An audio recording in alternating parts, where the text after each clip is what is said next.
Yeah, that's pretty unusual, but I like it. Right? It's like you usually get a 5 or a 10. 6 is way out there. But so actually, Evan, do me a favor real quick. How do you pronounce your last name? I want to make sure I get it right. Peikon. Peikon. Okay, yeah, I was not going to get it right. So thank you for that. So we have Evan Peikon on the podcast today. Thank you so much for chunking out some time to come here and just talk shop with me, man. Yeah, of course. And thank you for having me on. I'm looking forward to chatting with you today.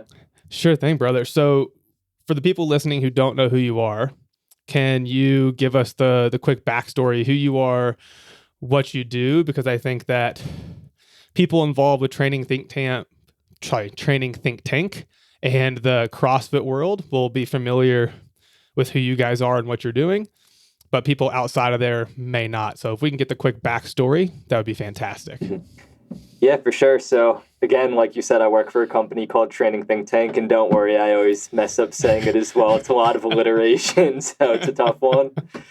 And it's a company, we're best known for working with CrossFit competitors. We work with a lot of the top CrossFit Games competitors, and I think what we really specialize in is taking more of an integrated or holistic approach to CrossFit training. So one of the reasons that I got involved with the company is that the goal was really to get, I hate saying experts, but people with very specific skill sets from different disciplines, just kind of throwing everyone in the same room to talk shop and just seeing what comes out of that. So that's the company I've been coaching with and doing some research for a handful of years now. And then outside of that, I also do research for other organizations and just R&D work as well. I think a cool place to start this conversation will be generally around the realm of work capacity, because we think of CrossFit as a sport, and especially the very high level athletes that you guys train. I think Noah Olson would probably be one of the bigger names, right? Finished second at the games, has a very long, successful career as an individual competitor. CrossFit as a sport, though, is really this sport of work capacity. Like the amount of work that has to be done is incredible, and like the spanning of time domains plus the different task completions required are incredibly unique. So I would love to try to attack this from two different vantage points. Vantage point one, if we were going to think about just generalized work capacity, so if somebody's listening to this thinking for themselves or for their athletes, like, hey, what are the really big rock variables that I should be focusing on and hitting if I'm just interested in building this broad generalized work capacity? And so if we can paint that picture and then transition and say, okay, if we were going to talk about the differences between that outcome and then the people who are in that top 1%, what are the differentiators between what the top 1% are doing versus people who are just fit in shape and do have work capacity? Does that make sense? Yeah, that makes a lot of sense. Too much there? No, I get what you're going for. Perfect. So yeah, I mean, if you want to take it from there, and let's start more with those big rock Pareto principle type strategy of like, what are the big 20% of inputs that are going to get people 80% of their outputs when we're broadly thinking work capacity? And feel free to redefine that as you want to, just to make it more specific potentially, because it's so broad. Yeah, for sure. So when I'm thinking about CrossFit competitors, even though it's not really a traditional endurance sport or traditional work capacity sport, but I think if we're talking about top level competitors, I always think in terms of like necessity versus sufficiency. So something that is necessary but not sufficient, if we were to say, hey, you're not going to be an elite CrossFitter if you don't have a very high VO2 max, but a high VO2 max doesn't mean you're going to be an elite CrossFitter. In the same way, you're not going to be an elite CrossFitter if you can't snatch at least 275. You could get any random person that snatches 275 and they might be pretty garbage at CrossFit. So if we're thinking about those big rocks, I'm actually thinking about things that are necessary but not sufficient. So we could even go back to traditional measurements of endurance performance. So I'm thinking of VO2 max, I'm thinking of lactate balance point, I'm thinking of economy. But in and of itself, none of those things are going to make you an amazing CrossFitter. So I think what makes someone really elite at the sport is actually just their ability to express their fitness in all of these different movement patterns and modalities. And I think what's so difficult about that to an extent is, like, if we look at the running economy literature, we know that there's a nearly linear relationship between volume of running and your economy. And it makes sense. The more you do something, the better you get at it. Like, it's not rocket science. But for a CrossFitter, you have 30, 40 different movements that you need to do. So there's only so much volume you could accumulate to become efficient. So one of the things that I see in really good CrossFitters is they're just really good at handling a ton of volume and taking a mechanical beating week in and week out. And I think that's honestly a prerequisite to being an elite competitor. You just need to be able to do a ton of work so you could develop that economy of movement before we even start thinking about what is your VO2 max and what is your lactate threshold and what are your underlying limiters. Those things aren't really even that important if you can't even do enough volume to be an elite competitor. And I think that's a really overlooked component for developing athletes in that sport. Without question. Yeah, I think that's totally spot on. Because if you think about the athletes that have been the most successful, with Rich Froning being the first, like the dude had the capacity to train at a higher volume than everybody else. He was the first one that set the tone. It's like, hey, if you're going to beat me, then you need to start being able to put in an unbelievable amount of work on a day-by-day basis, right? And then, yeah, like you look at the top people and the economy is so impressive. Like the movement quality is so good. There's not places where we have this air quote leaky hose where we're wasting a lot of potential efficiency, if you want to call it that.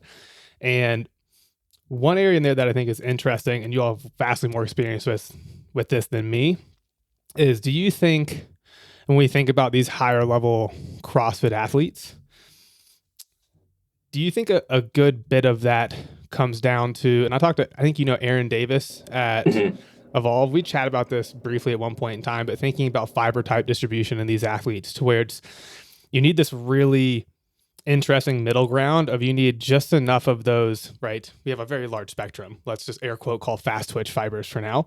You need just enough of those to be able to clean and jerk, snatch, back squat, and move big loads. But then you also then need enough of these more slow twitch fiber type distribution. So I have greater capillary density. I have greater mitochondrial density. I have the capacity to move and flux oxygen at a much better, let's call it, rate than somebody else. So from your experience, and granted, like we have to start popping biopsies to really get any meaningful data in this realm, but I was curious if you think that those high level CrossFit athletes are somewhat being self-selected for that, if you want to call it, broad type of fiber type distribution. Like you can take somebody who's potentially more of a 100-meter sprinter type person, like super fast twitchy. Generally, when you get them on a table, they have that super stiff muscle feel. Whereas you get somebody who maybe is a little bit more slow twitch, their muscles are far more soft and pliable when you get on the table and actually start poking around. And the super high level CrossFit people tend to have more of that muscular feel on a table. Just curious where you're at with that. Yeah, so it's interesting that you had mentioned that at the end. So I have a good friend. He's a manual therapist for our company. So he's worked with beginner, intermediate, and a lot of elite CrossFit Games competitors. And one of the comments that he's always made is that he says elite CrossFitters, muscle tension feels like a bag of milk, or he said they feel like kittens. You press into them and just nothing happens. And one of the things it was funny at the time, but in retrospect, it makes a lot of sense. We had a Games Camp weekend on site back when I lived outside of Atlanta 5 years ago, and we had a bunch of top male CrossFit Games competitors there. And for whatever reason, they broke out a Vertimax, and they were doing max vertical jump testing. Obviously, because they're all super competitive. Yeah, of course. And we had a guy at the time, he was ranked top 5 in the world at the games, and he went to do a max vertical jump, and he squatted butt to the ground and jumped up. And if you've ever seen anyone who's explosive, that's not what a vertical jump looks like.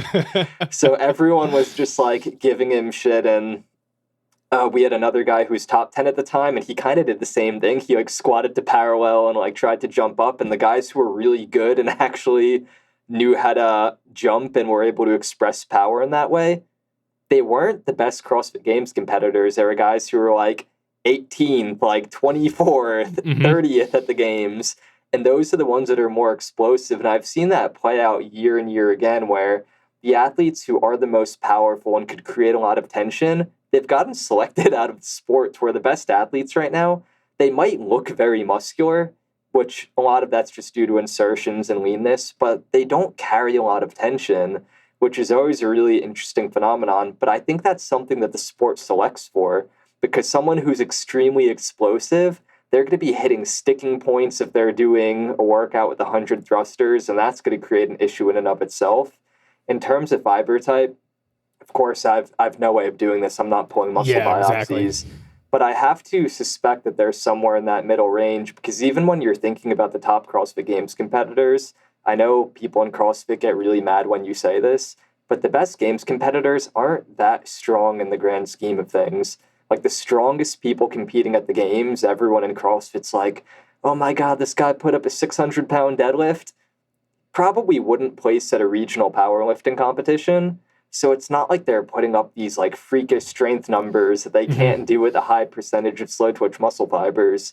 And even if we're looking at, I know there's some like speculation to accuracy here, but if we're using like Near's breakpoints, you could use breakpoints as a proxy for fiber type distribution. And even based off of that data, looking at the breakpoints on elite CrossFitters versus people who are high level sprinters, they're very, very different breakpoints, and they look more like middle distance runners than they do like a 200-meter runner, even a long distance sprinter like a 400-meter runner, if we wanted to put it into like more traditional track and field terminology. Yeah, for sure. But from the physiological demand side of the sport, that all fits the bill of what would make a lot of sense, right? Because when you think about, and we've shot like very few emails back and forth in this, but I'm intrigued to kind of continue that conversation, because so like with my background being in broadly dealing a lot with the oxygen cascade, looking more at VO2 kinetics, critical power, VO2 max, things along those lines. When we look at a lot of the critical power and then pair that with the kinetics, so what's taking place on the transition between metabolic rates, and then you look at the development of slow components, right? As we start looking at gas exchange threshold, critical power, et cetera, it is interesting to see how that all plays out when you look at people that are more slow twitch versus people who are more fast twitch. And it's like the development of that slow component is very, very largely linked to the recruitment of these less efficient fast twitch fibers over time, where like I'm just going to start leaking, right? Like I can't produce as much force not being the right word. I can't produce as much ATP aerobically, which is then going to allow me to produce force and to stay underneath this critical threshold of fatigue. I was curious, when we started bouncing this around a little bit, have you looked at any of that more like gas exchange, critical power, or try to look at these transition periods in a lot of your athletes? So the gas exchange, not as much in my athletes. That's something that I've done a lot more when I'm consulting third parties. So when I work with like teams or endurance athletes that use gas analysis, that's when I'll typically crunch that data. Haven't done too much of that in person with CrossFit athletes. I have done a lot of work with critical power though. Both with like the 3MT versions of critical power, which are awful, and I wouldn't wish that on my worst enemy, and more traditional methods of establishing critical power curves where you're using between 3 and 7 fixed output tests to failure, and then calculating the power duration curve manually. So in those higher level CrossFit athletes, or just from your experience, do you see any like trends there that are consistent in terms of their capacity to do work underneath critical power to then hold off of hitting this tipping point of fatigue? Mm-hmm.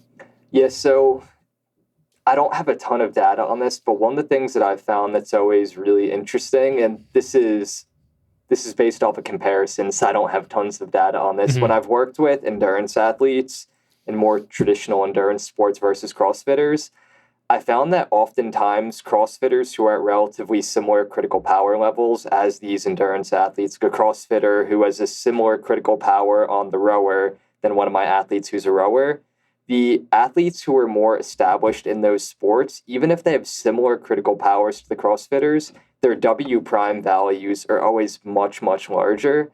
And that's always something that's been really interesting to me, because critical power is great, but if you can't do a lot of work above your critical power, it's not really that useful. Like your critical power is not going to be 580 watts on a rower. It's probably going to be somewhere in the ballpark of like 225 watts, which is a pretty slow output.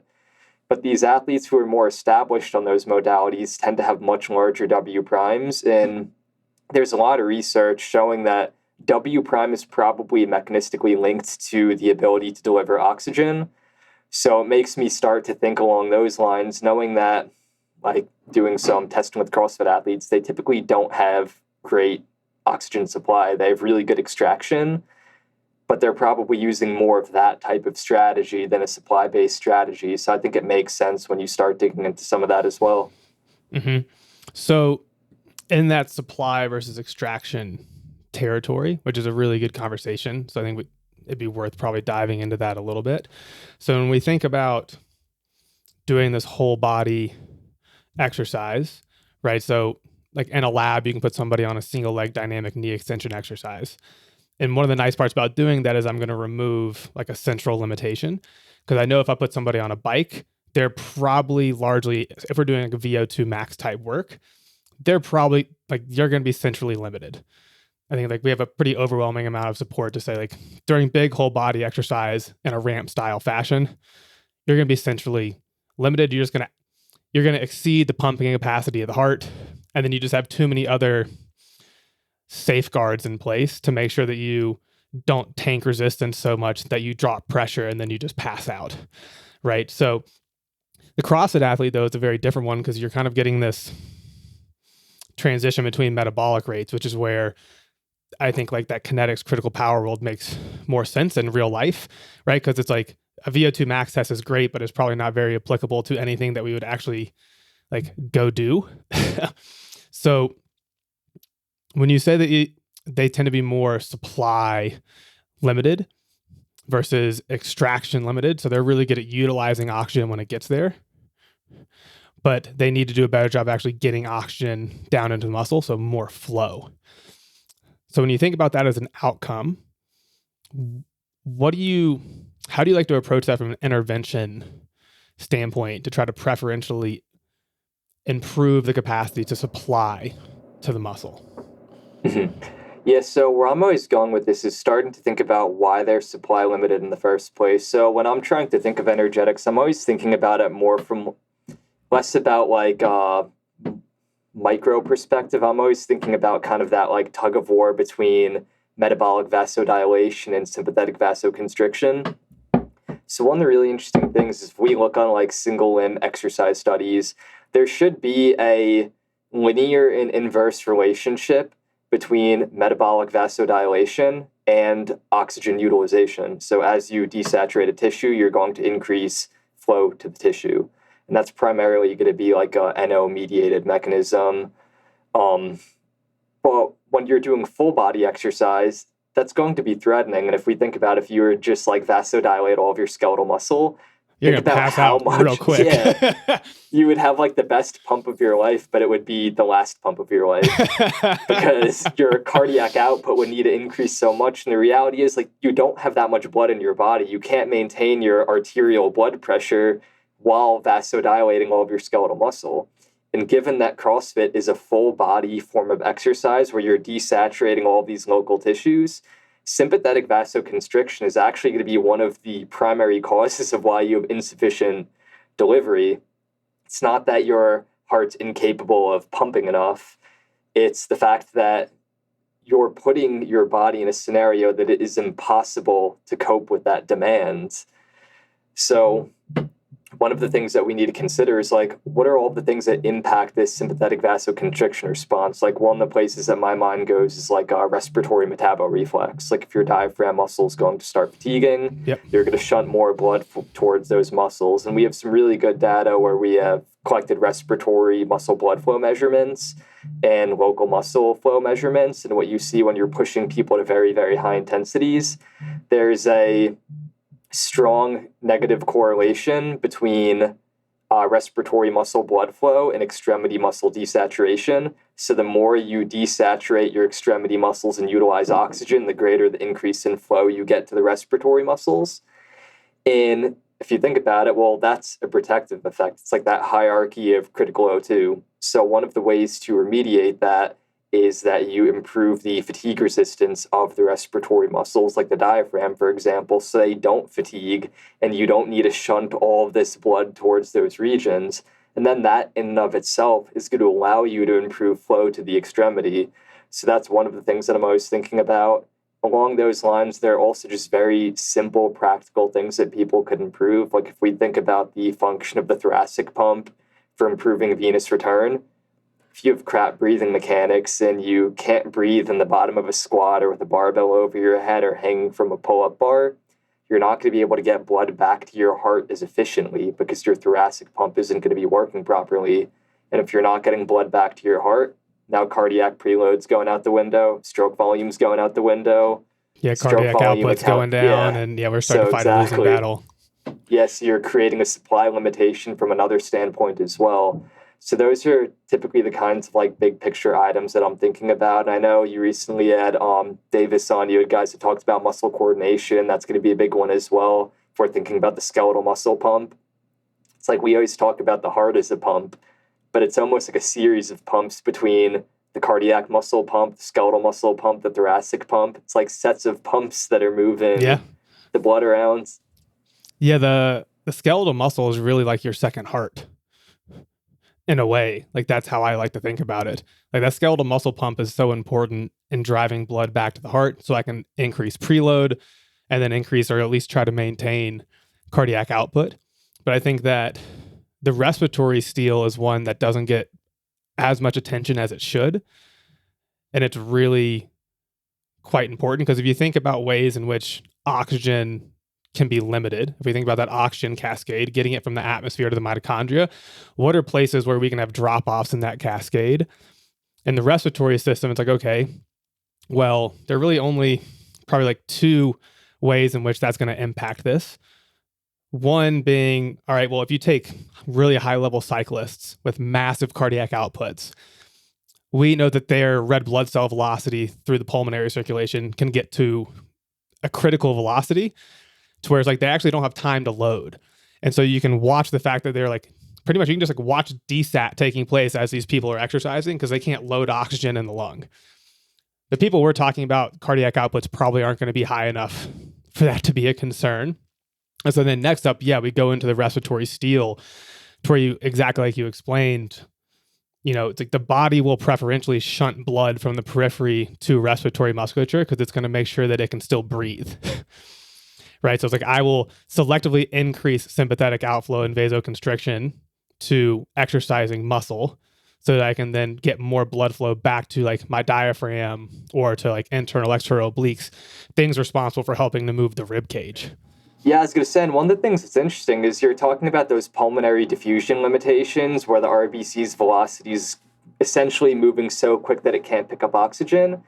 In some of the top CrossFit Games competitors, we actually do see that. Really? That's fascinating. Get really meaningful peripheral desaturation when they're working at very high intensities.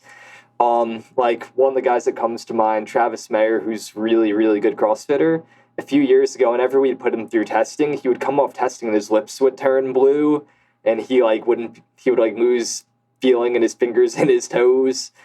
And he would get to SaO2s of like 87, 88, 89%, which is relatively low.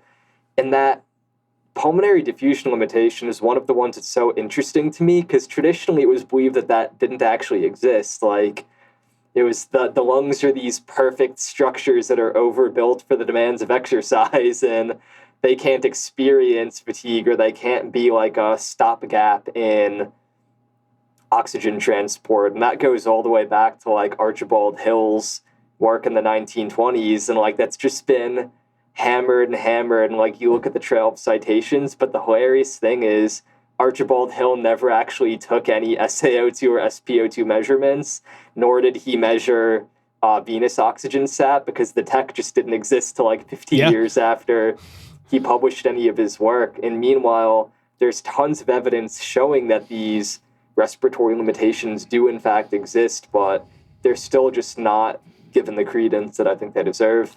For sure. If people listening are interested in reading more on that, I'll point you. So Dr. Marcus Amon, Dr. Jerry Dempsey, have really good literature on this topic. I know that Dr. Aman has like a really good review paper in terms of the respiratory system as a limiter to exercise, which is worth the read for people listening. They're like, I want to dig more into this.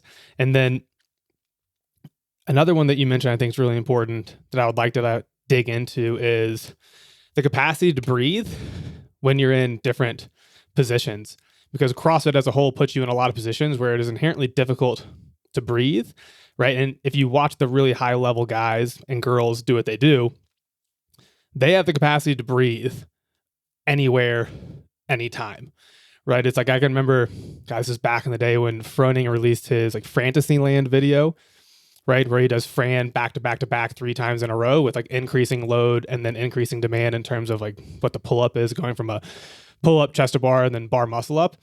And it's like, you watch his capacity to breathe. That's like the thing that blew my mind the first time I watched that video.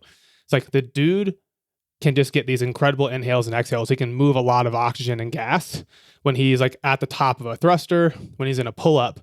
And then you take other normal people and I'm like, okay, let's put your arms over your head and try to breathe. It's like, like you see nothing happening, right? And so when you think about approaching that from a training standpoint, is it as simple as let's just put you in these positions and let's just have you hang out here and figure out how to breathe?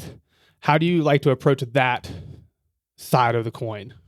Yeah, so I usually try to attack it from the standpoint of like, is it a positional issue? Like, could you even get in the position to begin with? I think for a lot of competitive CrossFitters, you'd be surprised how some people can't even get into the movement patterns that they're trying to compete in. You're like, oh, could you get into like a front rack position with a barbell? And you see some of them and you're like, oh, you can't rack a barbell without having your hands like 4 inches off your collarbones. Like, yeah, you're probably not going to learn how to breathe during a thruster very efficiently. So, I mean, that's step one. But like, let's assume that people actually have good movement capabilities and they've hit the prerequisites. I'm typically thinking about whether someone just doesn't know how to breathe in that position or if it's an actual inspiratory or expiratory muscle weakness, which in that case, like I'll always go towards spirometry just because I don't think you could look at people and discern if they have inspiratory or expiratory muscle issues. We need to break out spirometers and actually see which of those issues it is. So we'll measure like FEC6, FEV1, then crunch the correlations between those two to see if it's inspiratory or expiratory, assuming they've got the strength dialed in. I think a lot of times just teaching people where to breathe in and where to breathe out on these different movements. Because I think one of the big issues that I see a lot of CrossFitters run into is a lot of them learn how to breathe when they're doing heavy resistance training. They'll use like a Valsalva maneuver and they learn how to time their breathing. And that's a great strategy when you're trying to brace your spine under load and create a lot of intra-abdominal, intrathoracic pressure. But if you're doing a 20-pound wall ball or a 95-pound thruster, you don't need to brace your spine. So a lot of times I'll work with athletes to break those patterns where I'm like, hey, you're doing a 95-pound thruster, like breathe out on the way down and breathe in on the way up to minimize your intrathoracic pressure. So you could get blood flow to the extremity easier versus breathing like you're about to do a 1-rep max back squat on every rep. So I think it's a lot of it is things like that. I know a lot of it is just like a learning thing. Like one of the things that I found, I haven't personally been involved in doing CrossFit in a few years, but if I think like 6-7 years ago, when I first got into CrossFit, the two solutions for getting better at a movement in a Metcon were you got to get stronger in the movement and you just need to do a bunch of reps in isolation, and that's how you get good at Metcons. And I remember at the time I was just like garbage at strict handstand push-ups. And everyone would say, like, oh, you just need to get stronger with strict pressing. And I'm like, I could strict press my body weight for a set of 6. Like, how much stronger do I need to get at strict pressing? Like, that seems fine to me. I'm like, I could also rip out a set of 30 unbroken strict handstand push-ups when I'm not doing a Metcon. So again, like, if I can't do sets of like 6 to 8 in a Metcon under fatigue, do I need to be able to do 60 unbroken to get better at that? And the reality is, like, I just didn't know how to breathe while I was inverted. So I would do a Metcon, I would just hold my breath and try and knock out handstand push-ups and suffocate myself. And then you learn how to breathe in those positions. You learn how to orient your pelvis and your thoracic spine in those movements to make them a little bit more conducive with breathing. Like for me, I would overextend my thoracic spine. That just puts you in a bad position where your diaphragm can't vertically expand during expiration. So a lot of it are really simple things like that. How do you adjust your positions? How do you actually cue it? How do you learn how to breathe in these kind of odd positions that you might not be familiar with? And athletes are always surprised how huge of an impact that could have on your performance. In like an hour, you could get someone performing better on a movement that they've struggled with for months just because you teach them how to actually ventilate and do the thing that's keeping them alive. Yeah, shocker. Oxygen's a hell of a drug. Yeah. Right? It's like, but this all comes back to the very first point you make, which I like, is that I think a lot of times people are so quick to not pay attention to things surrounding economy, right? Because I think I would throw this underneath that umbrella of economy again, to where it's like, we don't need to look at these super in the weeds, very detailed physiology metrics. Like maybe you just can't breathe. Like let's start with the really simple inputs and see if we can get all that fixed. And then as all of that gets cleaned up, then we can peel back the layers of the onion and worry about, more and more complex issues to try to squeak out more performance. But I find that people don't like that strategy.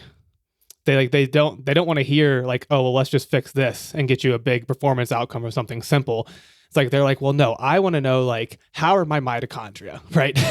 And so what's nice about this approach is, again, I think it all falls underneath that economy umbrella, and it's great because you don't need super fancy tech to dive into these things. Like just use your eyes and watch the athlete. Yeah, and economy is like the least sexy sell to athletes. No one wants to hear that.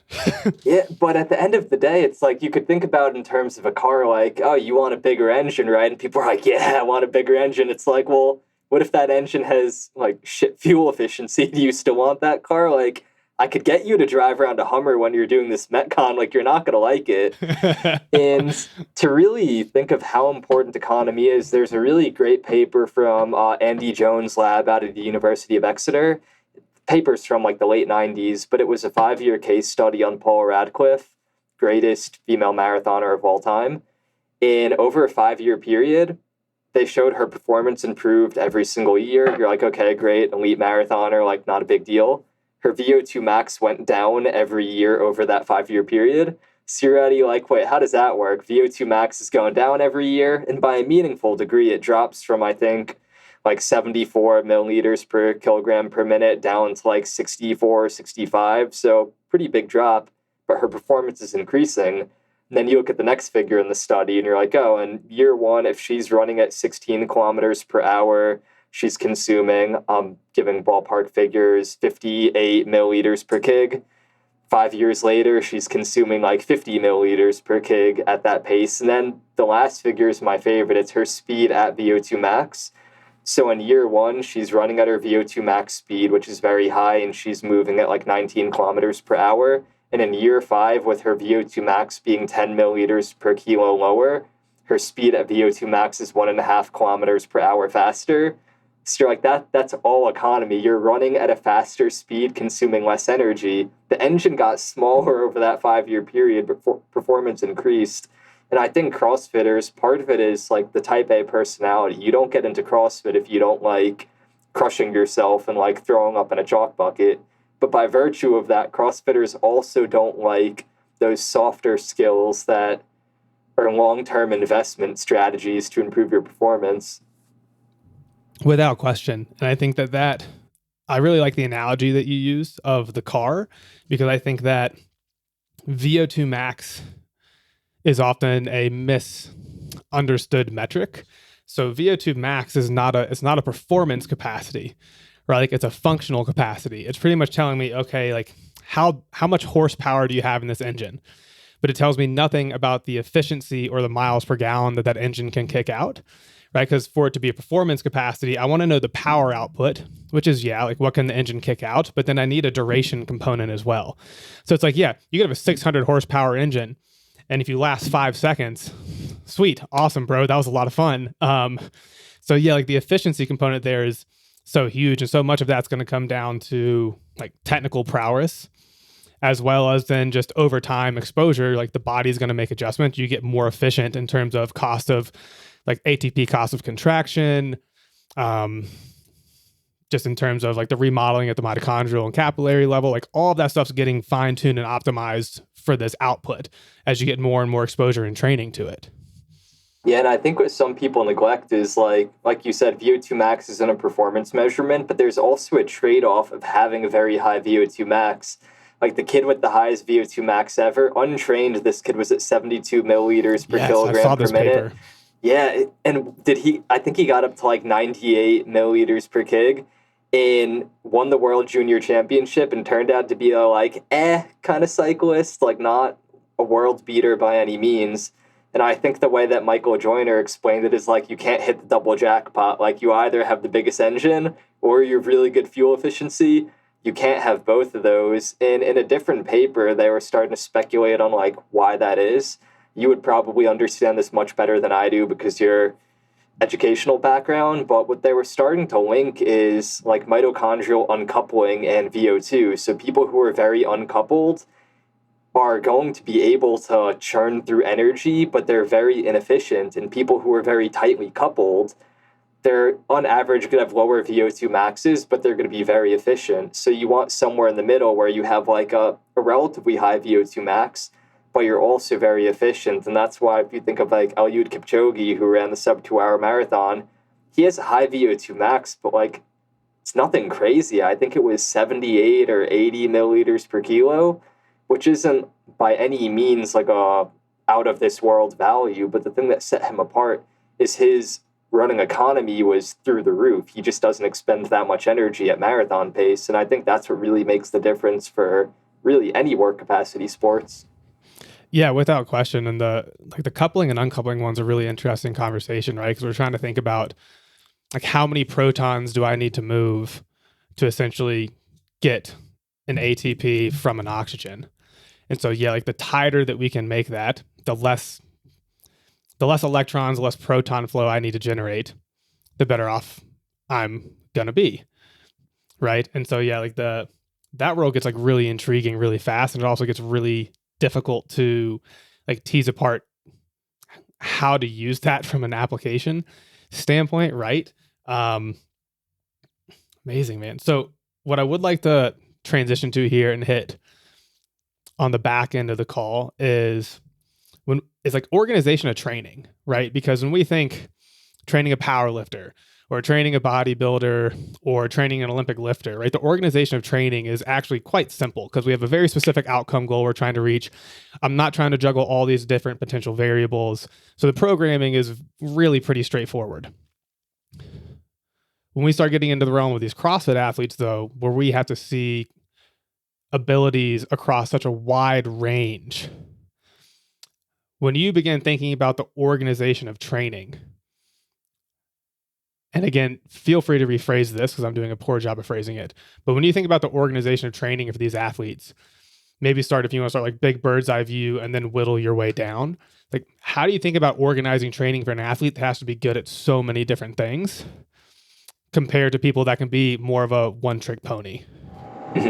Yeah, for sure. So the first place to start with is I always think for a CrossFit athlete, like how the hell do you fit everything they need to do in a single training week? And for me, like the first way that I solve that problem is a week's not 7 days for a CrossFit athlete. A week is 10 to 14 days.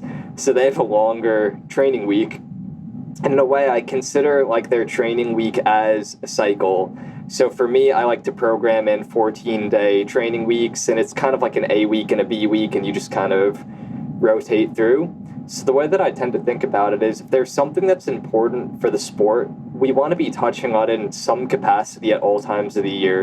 And this isn't anything new. It's like you could call it vertical integration, or there's tons of different terms for it. So I'm really just adjusting the total volume and frequency of each training piece based on the athlete's needs. And where I start with the sport, I always think about CrossFit is a cyclical sport, not an acyclic sport. But the fact of the matter is most people cannot do CrossFit cyclically, or at least they can't do most movements. So I like to think, why can't you make this Metcon a cyclical workout? So if we were to pick a workout with 2 225-pound deadlifts for really high reps mixed with like burpees and assault biking. The burpees and assault bike, it's pretty straightforward. I'm sure you could do those indefinitely.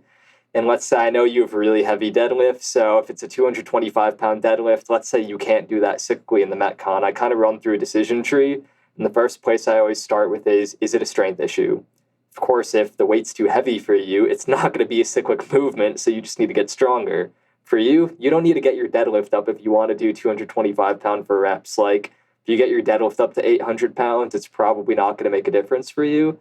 So then the next step on the decision tree that I always go through for a CrossFitter is, can you do this movement for high reps in isolation, but you just can't do it in a Metcon? Or can you just never do this thing for high reps? So for you, that would be like saying, could you rep out 225 for sets of 20 without it being an issue? If you're just here in a normal condition, if you're like, no, I could never do that, then I go to the movement boxes and I'm like, okay, well, do you have good hip extension? Like if you can't physically extend your hips all the way, you're going to be keeping your spinal erectors under tension through that entire range of motion, and you're not going to get that deloading at the top where you could get blood back into the erectors and get oxygen moving through. So if you're like, no, my movement's great, I have good hip extension, I've addressed all these different pieces, then I go to breathing. Could you breathe in this movement? I could do that. If I'm like, okay, well, you can't do high rep deadlifts in isolation, you're strong, you have good movement quality, you have good breathing, then it's probably a coordination issue. Then let's say we address all of those. Now we're on the other side of that decision tree where you're like, oh, I could rep out sets of 20 at 225-pound deadlifts for days, but I can't do it in a Metcon. That's where I start to think about a different decision tree of like, well, are you really good at like short, high power output workouts, but you always get like blown up on these longer workouts?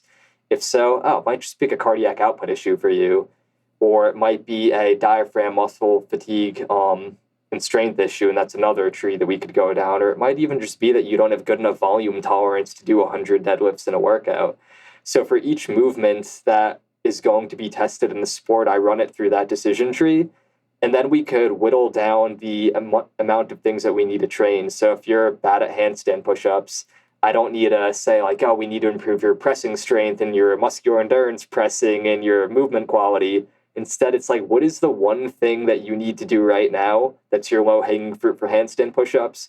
What's your one piece of low-hanging fruit for muscle-ups and all these different movements? And let's go after that. And then once it's good enough, then we could just put those training pieces into workouts and other formats just to keep tabs and maintenance. So it sounds like this would equal like a ton of training volume, but it's really not. If you could boil down like those lowest hanging pieces of fruit and build the training program around that, then there's only so much strength work that you need to do or movement work, and then you could kind of slot sport work in everywhere else. And then once all of those movements are relatively cyclic, that's where I start thinking about these more traditional measurements of like, okay, well, you could make Metcons relatively cyclic now, but your VO2 max is relatively low. We need to improve that ceiling. So it's always thinking about the relationships between these things. And honestly, I've had athletes who have made top 10 at the games as an individual, and they train somewhere on the range of 6 to 10 hours per week. So it's not that much total training volume. I mean, it's more than the average intermediate athlete, but it doesn't need to be like triples every day of the week. No, I love that. The decision-making tree there is perfect. And it ties back nicely to a concept that's come up on this podcast. This is probably like the fifth or sixth time, which is filling the empty bucket, right? So I know like we had Mike Robertson on, we were talking more like force velocity curve, VBT training, trying to figure out if you have a force bias versus a velocity biased athlete. And it's come up in multiple other occasions where you're using this decision tree to try to figure out what's the empty bucket. And I want to focus on trying to fill that empty bucket. And then once that empty bucket is filled, let's then assess, okay, well, what's the next bucket that we need to go after and fill? And so it's just such a ruthlessly logical approach, and it's fantastic, and I love it. It's really good. So, and I also like the example because it, like everything you described is like perfectly me, by the way. like the dude who's like very like twitchy, power oriented, and it's like, okay, like I have a pretty solid, I do really well at lower rep ranges. You know, the second we start getting like 10 plus reps, wait, we get into danger territory really quickly. So on on the decision-making metrics. So let's say that you have an athlete that reaches a point where it's like, okay, we've got you to be able to, let's use the deadlift example, right? We can cycle deadlifts in isolation now, and this looks really good, and we're pretty confident here.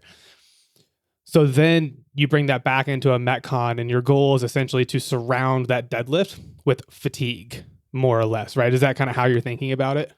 Yeah, that's exactly. I think about surrounding with ever increasing amounts of fatigue. And then once it's relatively robust, that's where you need to start getting into different formats, different workout combinations. Because the thing that's interesting about CrossFit is it's very easy to get exposed or like caught with your pants down, so to speak. Like you might find that you're great with mixing deadlifts with all these movements. And then you might end up in a competition where there's movement combos that are just ridiculous, like a workout that's an AMRAP of power snatches and deadlifts.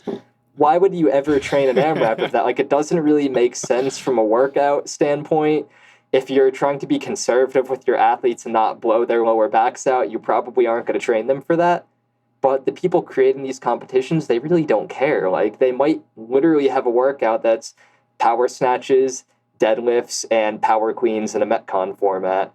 So that's where, for my athletes, once we get their movement patterns really robust, sometimes I'll just give them training that I'll intentionally try and think of things that are ridiculous because they compete in a sport of literal absurdity. Uh-huh. So that's the component of the sport that's both fun to work with athletes and figure out how to game plan for those kinds of events. But as someone who is very analytical, it also frustrates me to no end when you're trying to like prep people and take a rigorous approach and you're like, God, they could just, I mean, the first week of the Open this year, it was wall walks and double unders. It was the most absurd event. Yeah, I have a good buddy here in Salt Lake who did it, and I saw him the next day, and he was like, "Bro, I am so wrecked." Especially since like he competed in CrossFit previously, and now he doesn't really do it as much, but he's at a gym where you have a lot of CrossFit athletes, so he jumped in just for the community camaraderie bit, and it's a lot of fun. And he actually could still probably do pretty well if he really wanted to do it. But yeah, it was funny to see. He was like, "Bro, he was like, it was ridiculous. It was so absurd. Like I did so many fucking wall walks." Oh man. But when you think about all the athletes you've trained over time, are there consistent core variables that you see as being, if we want to use air quote limiters, almost like unanimous across the board in terms of like almost every athlete I get tends to have a similar problem with this thing, and when we clean up this thing, we tend to see pretty large substantial improvements in output? Because like I think like what you guys do so well is you do take a vastly more rigorous approach to programming for the sport of CrossFit than pretty much anybody else I've seen, to where it's like most people, like we're just kind of like throwing stuff on a wall and seeing what comes out. It's like you guys actually do take a very rigorous approach.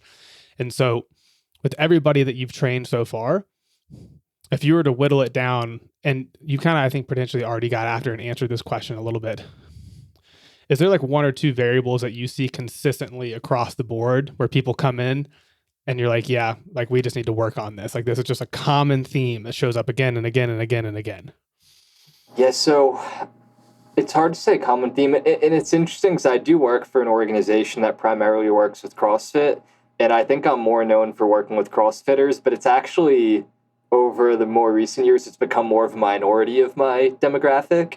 But I think among high-level CrossFitters, it sounds so absurd, but it's like the biggest things are like, what is the position of your axial and appendicular skeleton? Like some people, they just have some weird-ass postures that like don't really make sense.